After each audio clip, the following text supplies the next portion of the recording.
据俄罗斯卫星社莫斯科8月9日报道，俄罗斯国防部发布消息称，俄军方施工单位将在千岛群岛建设50多座设施。消息指出，最近数年来，在千岛群岛建设了近30座各种建筑物，还有1座将在今年竣工。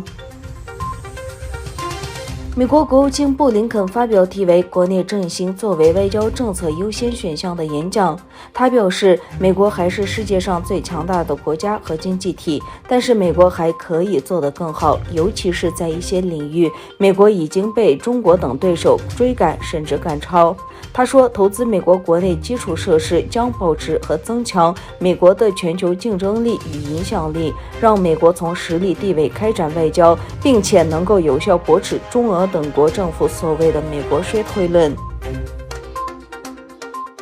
白宫在一份声明中说，总统拜登针对卢卡申科及其政权对白俄罗斯人民的民主愿望和人权的持续攻击、跨国镇压和虐待、对国际规范的冒犯以及腐败，签署了一项行政命令。另一方面，在白俄罗斯选举1周年之际，英国也决定对白俄罗斯实施新制裁。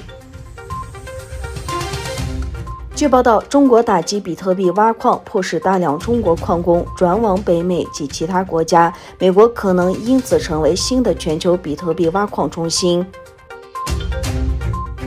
土耳其好党可尼亚副代表法赫雷丁·尤库斯对中国驻安卡拉大使馆分享的纪录片《阴影中的战斗》作出反应。尤库斯在接受自由亚洲电台采访时说，中国特别是在土耳其播出这部电影的最大目的是以掩盖对东突厥3兄弟的压迫、破坏和种族灭绝屠杀，误导公众舆论。中国一直在进行这种完全违背真相、充满谎言的捏造宣传，但是他永远不会用这种虚假和虚假的宣传来欺骗我们。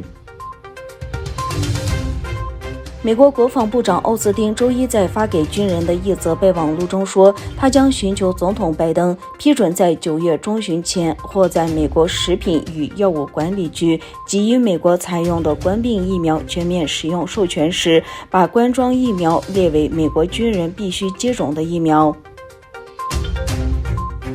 日前，广西北海近海海域发生的排华侧翻事故，造成8人遇难，13人住院治疗。现场视频显示，多名遇难者或受伤人员躺在沙滩上，现场哭声一片。